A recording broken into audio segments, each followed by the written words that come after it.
Ijoollee keenya guyyaa har'aatiin waraanni bilisummaa Oromoo godinaalee Oromiyaa hedduu keessatti magaalota hedduu to'achuu ibsee bal'inaan dhageessu.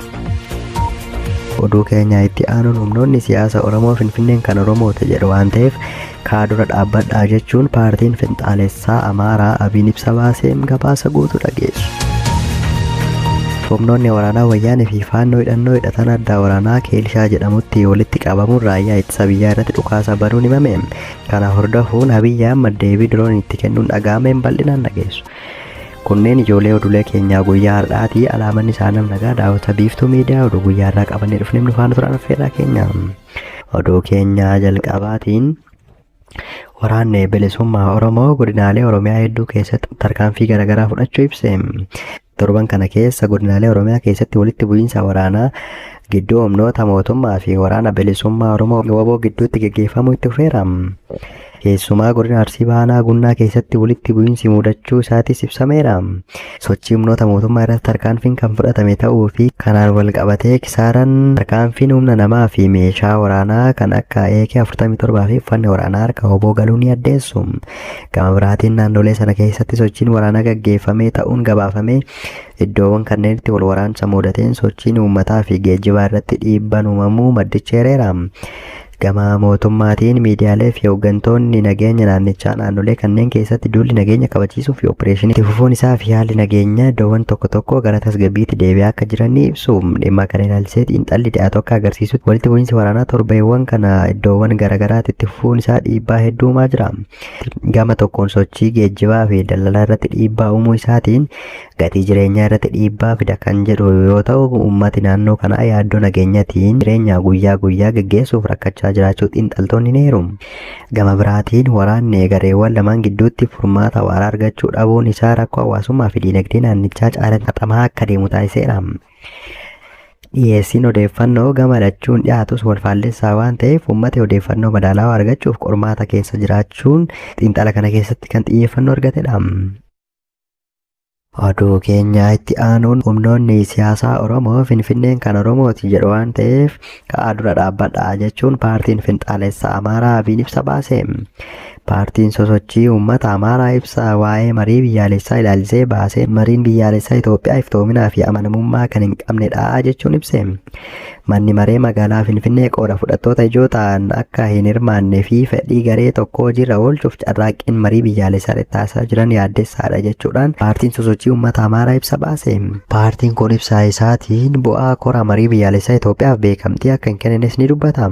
Dhimma magaalaa Finfinnee irratti Finfinneen teessoo bulchiinsa mootummaa naannoo Oromiyaa akka ta'u walii galamee jira waan jedhameef ammoo Finfinneen magaalaa sabaaf sablammoota uummattoota Itoophiyaa waan taateef gaaffii abbaa biyyummaa finxaaleeyyii siyaasaa kaafte tokkummaan dura dhaabbadhaa jechuun yaamicha dhiyeesse.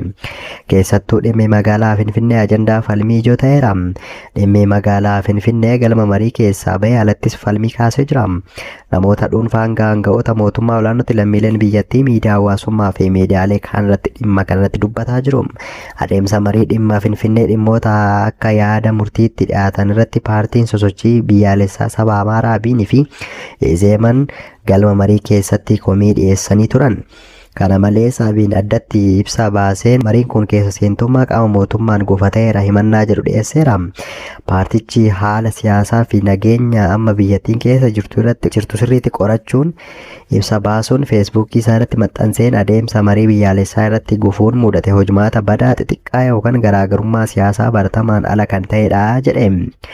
Balleessaawwan gurguddoon amanamummaa, hirmaachisummaa, loogummaa fi haqa qabeessummaa marichaa gaaffii keessa galchan raawwatamuu kan ibse Abiin giddu seentummaa fi dhiibbaa qaamni biyya bulchu gara tokko goruun raawwateen adeemsi marichaa bu'aa qabeessa akka hin taane sodaa uumeera jedhe. Paartichi dhimmoota ijoo akkaan yaaddessoo ta'anii fi uummanni biyyattii xiyyeeffannaan ilaaluu qabu jedhee tarreesse 9 keessaa tokko dhimma magaalaa Finfinneeti.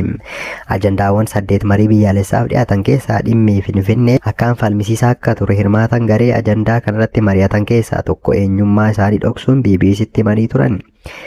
Akka yaada hirmaataa kanatti falmiin guddaan kan dhalate erga gabaasi garee namoota 10 fi 50 qaaceffamee gara garee 150 dabarfame yoo ta'u, kunis ajandaa Finfinnee fi Oromiyaa walitti hidhuu itti dabalamuu waliin wal qabataa jedhame.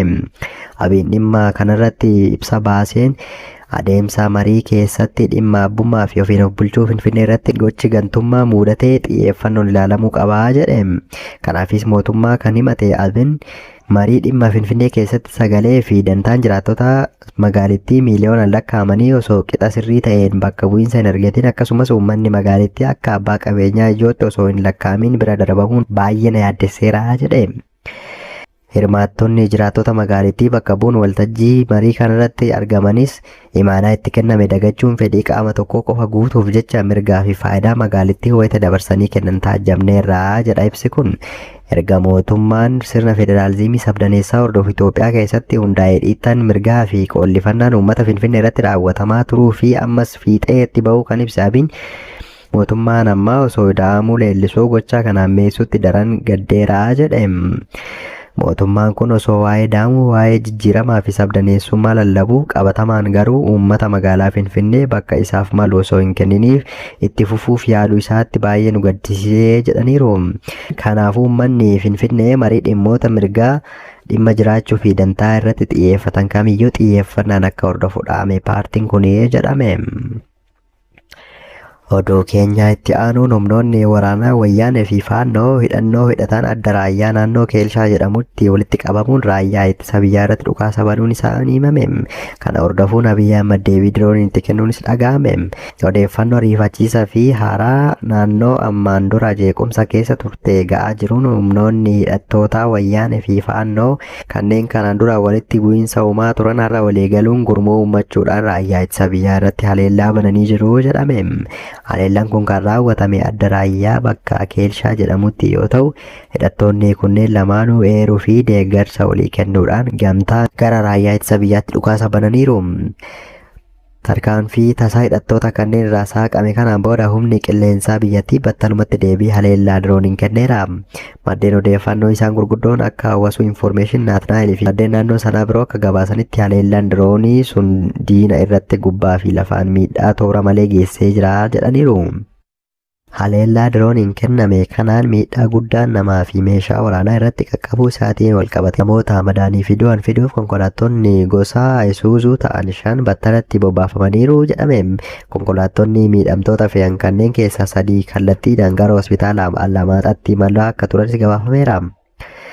Akkuma kanaan dura gabaafamaa ture gareen hidhattoota faannoo fi TPLF kunneen guyyuma har'aa naannoo raayyaa qobboo fi naannoo sanitti walitti dhukaasuu fi wal lolaa kan turan yoo ta'u haala tasaatiin komii fi walitti bu'iinsa isaanii kufee diriirsuudhaan gara raayyaa ittisa biyyaatti garagaluun isaanii hubatameera.